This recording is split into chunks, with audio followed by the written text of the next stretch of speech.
চৌমুহনী বাংলাদেশের দক্ষিণাঞ্চলের গুরুত্বপূর্ণ জেলা নোয়াখালীর অন্যতম বৃহৎ বাণিজ্যিক কেন্দ্র ও শহর।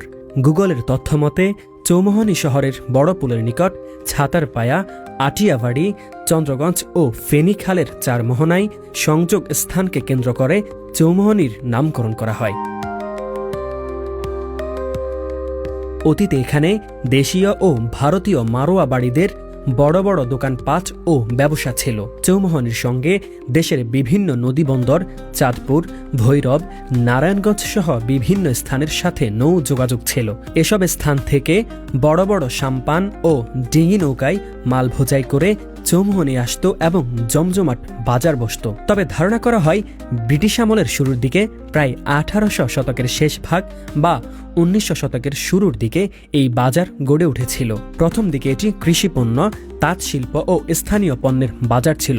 পরবর্তীতে ব্রিটিশ শাসনামলে রেল স্টেশন স্থাপনের ফলে ব্যবসা আরও প্রসারিত হয়।